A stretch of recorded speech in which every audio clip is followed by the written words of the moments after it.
Ésaïe, chapitre 17. Oracle sur Damas. Voici, Damas ne sera plus une ville, elle ne sera qu'un monceau de ruines.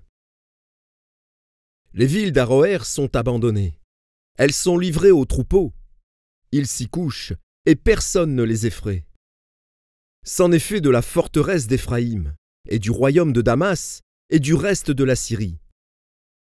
Il en sera comme de la gloire des enfants d'Israël, dit l'Éternel des armées. En ce jour, la gloire de Jacob sera affaiblie, et la graisse de sa chair s'évanouira. Il en sera comme quand le moissonneur récolte les blés, et que son bras coupe les épis, comme quand on ramasse les épilles dans la vallée de Réphaïm. Il en restera un grappillage, comme quand on secoue l'olivier, 2, 3 olives, au haut de la cime, 4, 5 dans ses branches à fruits, dit l'Éternel, le Dieu d'Israël.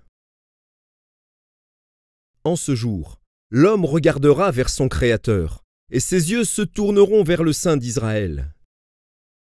Il ne regardera plus vers les autels, ouvrage de ses mains, et il ne contemplera plus ce que ses doigts ont fabriqué, les idoles d'Astarté et les statues du soleil.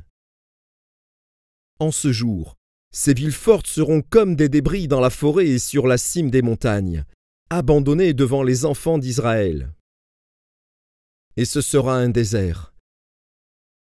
Car tu as oublié le Dieu de ton salut, tu ne t'es pas souvenu du rocher de ton refuge.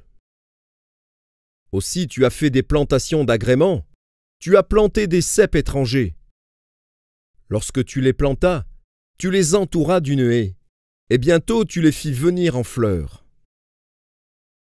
Mais la récolte a fui, au moment de la jouissance, et la douleur est sans remède. Oh, quelle rumeur de peuples nombreux! Ils mugissent comme mugit la mer. Quel tumulte de nations! Elles grondent comme grondent les eaux puissantes. Les nations grondent comme grondent les grandes eaux. Ils les menacent, et elles fuient au loin, chassées comme la balle des montagnes au souffle du vent, comme la poussière par un tourbillon. Quand vient le soir, voici, c'est une ruine soudaine. Avant le matin, ils ne sont plus. Voilà le partage de ceux qui nous dépouillent, le sort de ceux qui nous pillent.